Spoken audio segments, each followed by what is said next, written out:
तो आज हम इंग्लिश के बहुत इम्पोर्टेंट टॉपिक वर्ब के बारे में पढ़ेंगे। तो वर्ब इंग्लिश का बहुत ही एक इम्पोर्टेंट टॉपिक है। इसके बिना समझ लो कि इंग्लिश ही अधूरी है। और ये इतना वास्ट टॉपिक है कि आप कॉलेज में चले जाएं, आप कॉम्पिटिटिव एग्ज़ाम की तैयारी कर रहे हो, ये वहाँ पे भी पढ़ी जाती है। तो चलिए शुरू करते हैं। तो वर्ब वर्ब उसे कहते हैं जो हमें किसी के एक्शन के बारे में या सब्जेक्ट के स्टेट ऑफ बीइंग के बारे में बताई कि वो उस सब्जेक्ट की स्थिति क्या है, वो वर्तमान में कार्य कर रहा है, वो भविष्य में काम करेगा या कार्य हो चुका है। ठीक है। तो स्टेट के बारे में बताता है और एक्शन के बारे में बताता है कि वो क्या कार्य कर रहा है, यानी कि वो खा रहा है, वो चल रहा है, वो दौड़ रहा है। तो यानी कि एक्शन के बारे में भी वर्ब बताता है। ठीक है। इसके बाद स्टेट स्टेट जैसे कि मैंने बताया कि कार्य हो चुका है, होगा आने वाले कल में, या वर्तमान में चल रहा है। ये हमें स्टेट के बारे में भी बताने का काम वर्ब भी करता है। जैसे कि कई एग्जांपल हैं यहाँ पे। आयांश इज़ प्लेइंग, यहाँ पे हमें क्या पता चल रहा है कि आयांश इज़ प्लेइंग, वो वर्तमान में अभी खेल रहा है। यहाँ पे स्टेट के बारे में बताया गया है हमें। Aayansh was 8 months old, Aayansh 8 महीने का था। ठीक है। इसमें हमें उसकी उम्र का पता चल रहा है कि वो 8 महीने का था, पुरानी पहले की स्थिति का पता चल रहा है। और Aayansh will be 8 months old, यानी कि आयांश 8 महीने का होगा, यानी कि यहाँ पे हमें भविष्य की स्थिति के बारे में पता चल रहा है। इसके अलावा verb is the most important part of the sentence. तो ये इतने इम्पोर्टेंट होते हैं कि इसके बिना तो सेंटेंस बन ही नहीं सकता है। आप चाहे कितनी कोशिश कर लेना, वर्ब तो आपको डालनी पड़ेगी, तभी एक लॉजिकल सेंटेंस जाके फॉर्म होगा। ठीक है। और ये हमें स्टेट बताता है, और सब्जेक्ट के एक्शन के बारे में बताता है, और इवेंट के बारे में बताता है। और जैसे कि यहाँ पे कई एग्जांपल्स हैं, यहाँ पे एक्शन के एग्जांपल दिए गए हैं। जैसे कि mark Yeats his dinner quickly. ठीक है। तो यहाँ पे जो ईट्स है वो एक्शन के बारे में बता रहा है कि वो क्या कर रहा है, ईट कर रहा है। ईट्स हिज डिनर कि यानी कि मार्क खाना अपना डिनर जल्दी से उसने कर लिया। ठीक है। और we went to the market, कि हम मार्केट गए थे। तो यहाँ पे भूतकाल की बात हो रही है। ठीक है। और तीसरे नंबर पे you right neatly in your notebook. तो यहाँ पे राइट जो हाईलाइट किया गया है वो एक लिखने की क्रिया ही है। ठीक है। तो ये वर्ब है, ये एक्शन की वर्ब का एग्जांपल है। They thought about all the prizes in the competition. तो यहाँ पे सोचने की क्रिया के बारे में बात करी जा रही है। इसके बाद वर्ब में मेन वर्ब के बारे में अब हम बात करते हैं कि यानी कि यह क्रिया सब्जेक्ट के कार्य की जानकारी देती है कि वो जो सब्जेक्ट है वो क्या कार्य कर रहा है, मेन जो कार्य वो कर रहा है उसके बारे में जानकारी देती है। जैसे कि वर्ब हमें बताती है कि आदमी या पर्सन क्या कर रहा है। जैसे कि एग्जाम्पल है, अली लाफ्स, अली हंसता है। तो यहाँ पे हमें पता चल रहा है वो क्या करता है, अली लाफ, वो हंसता है। द क्लॉक स्ट्राइक्स, तो यहाँ पे सब्जेक्ट है क्लॉक, और वो क्या करती है, स्ट्राइक्स, यानी कि वो बजती है। मारिया वर्क्स हार्ड, तो मारिया क्या करती है, हार्ड वर्क करती है। ठीक है। तो यानी कि हमें यहाँ पे उसके वर्क के बारे में पता चलता है कि वो कैसा वर्क कर रही है, हार्ड वर्क कर रही है। इसके बाद व्हाट अ पर्सन और थिंक इज़। ठीक है।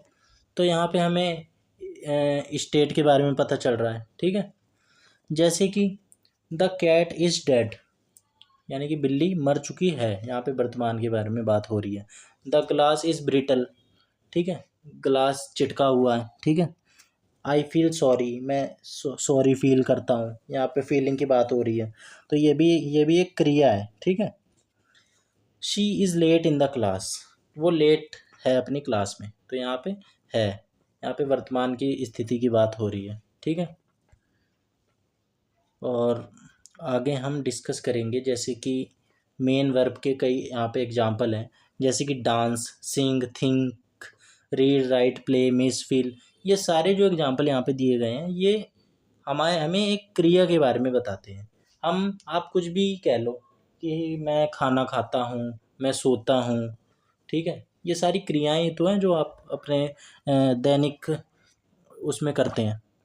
तो आप कोई भी कार्य करते हैं, किसी भी कार्य करने को हम क्रिया कहते हैं। सीधी सी बात है, ये तो सिंपल सी बात है। अब जैसे कि इस फ़ोटो को आप देख के बताइए कि इसमें क्या कार्य हो रहा है। अब जैसे बच्चा है, वो रो रहा है, तो इसमें हम क्या कहेंगे कि बेबी क्राइस, ठीक है?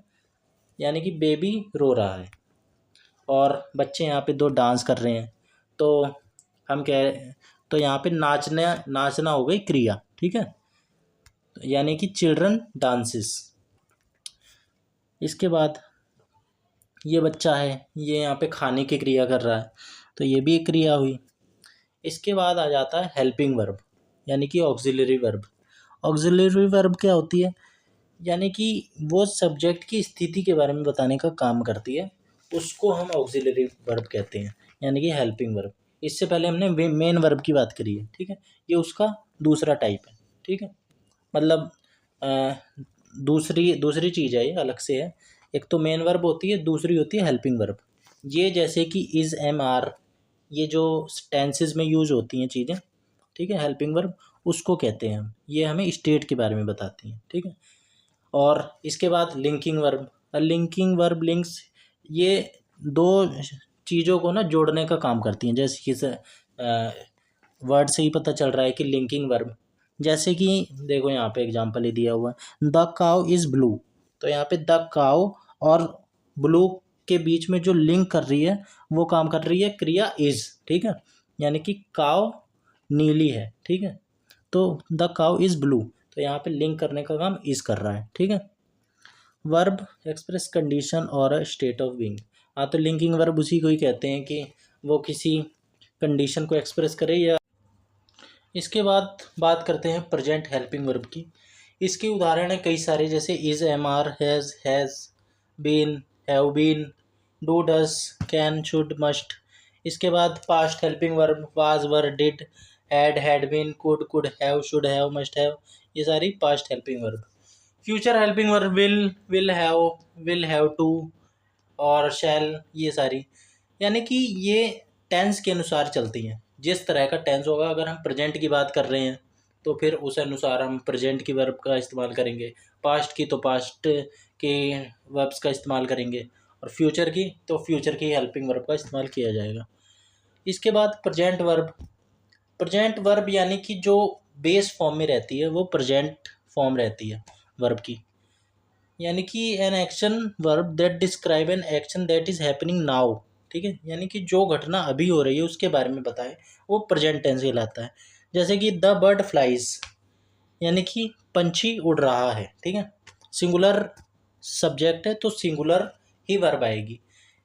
और एक बात मैं आपको नोट के तौर पे बता दूं, यहाँ पे जो वर्ब की नेचुरल फॉर्म होती है, बेस फॉर्म होती है वर्ब की, वो हमेशा प्लूरल रहती है, ठीक है? इसलिए उसके आगे हम एस या ई एस लगा के सिंगुलर बनाते हैं। और सिंगुलर सब्जेक्ट के साथ सिंगुलर वर्ब और प्लूरल सब्जेक्ट के बाद साथ प्लूरल वर्ब आती है, ठीक है?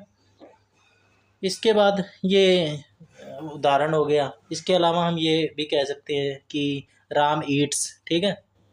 ऐसे ऐसे हम एग्जाम्पल दे सकते हैं सिंगुलर वर्ब के कई सारे। इसके बाद पास्ट वर्ब, ऐसी वर्ब जो हमें बीती हुई बात के बारे में बताए, ठीक है, एहसास करवाए। जैसे कि the dog wanted a bone, यानी कि डॉग को एक हड्डी चाहिए थी, ठीक है? तो यहाँ पे जो वांटेड है वो थी का एहसास एहसास करवा रहा है, कि यानी कि उसे चाहिए थी, भूत काल के बारे में हमें बता रहा है। इसके बाद आता है फ्यूचर वर्ब। वो होती हैं विल के साथ यूज होती हैं, और साथ में थर्ड फॉर्म होती है वर्ब की, ठीक है? तो वर्ब तो आपको याद करनी पड़ेगी कि कौन सी फर्स्ट फॉर्म होती है, कौन सी सेकंड फॉर्म, कौन सी थर्ड फॉर्म। इसके बाद आप और बड़ी क्लासेस में जाएंगे तो और उसकी फोर्थ फॉर्म, फिफ्थ फॉर्म होती हैं, वो भी आसानी होती है। और भी जैसे कि, चलो फिलहाल आप इसी के बारे में जान लो। Verb which tell about action that are going to happen in future, ठीक है? यानी कि जो फ्यूचर में होने वाली घटना हो उसके बारे में हमें ये बताती है। यानी कि we will awaken at 6 AM, यानी कि हम 6 बजे जागेंगे। तो यहाँ पे जो विल अवेकन है ये हमें भविष्य के बारे में बता रहा है, ठीक है। और वही वर्ब के कितने प्रकार होते हैं मैंने आपको बताया ही था। मेन वर्ब होती है और एक हेल्पिंग वर्ब होती है, उसी को ऑक्सिलरी वर्ब कहते हैं। हेल्पिंग वर्ब के बारे में ये होती हैं जैसे कि इज़, ठीक है, वाज, विल। यहाँ पे जो उदाहरण दिए गए हैं, Anjali is playing guitar, Anjali guitar बजाती है। यहाँ पे वर्तमान की बात हो रही है इसलिए इज़ का इस्तेमाल किया गया है, क्योंकि इज़ प्रेजेंट टेंस में होने वाली वर्ब है, ठीक है, प्रेजेंट फॉर्म है वर्ब की, हेल्पिंग वर्ब की। I was listening to music, मैं म्यूज़िक सुन रहा था, ठीक है। ये भूतकाल के बारे में बात करता है, क्योंकि जो वाज हेल्पिंग वर्ब है वो पास्ट फॉर्म में यूज़ होने वाला हेल्पिंग वर्ब है। He will become a doctor, वो डॉक्टर बनेगा, आगे आने वाली टाइम की बात हो रही है यहाँ पे, इसलिए यहाँ पे विल का इस्तेमाल किया गया है, ठीक है। ऐसे ही बहुत सारे और उदाहरण हम दे सकते हैं। तो यहीं पे ही हम वर्ब समाप्त करते हैं। वैसे तो ये एक बहुत बड़ा टॉपिक है जिसके बारे में आप आने वाले टाइम पे धीरे धीरे करके सीखते रहेंगे। और इसका लेवल भी अलग अलग होता है। अगर आप कंपटीशन एग्ज़ाम की तैयारी कर रहे हैं तो फिर इसका लेवल और थोड़ा सा और ऊपर हो जाता है। और आप स्कूल में भी अगर आप इंग्लिश पढ़ रहे हैं तो ये 11th-12th हर क्लास में ये आपके साथ रहती है। तो ये एक बहुत इम्पॉर्टेंट टॉपिक है, इसके बिना इंग्लिश एग्जिस्ट ही नहीं करती है, हम ये बात कह सकते हैं, क्योंकि इसके बिना सेंटेंस ही फॉर्म नहीं हो सकता है, ठीक है। एक बार को बिना सब्जेक्ट के हो जाएगा लेकिन वर्ब के नहीं। तो थैंक यू, मिलते हैं।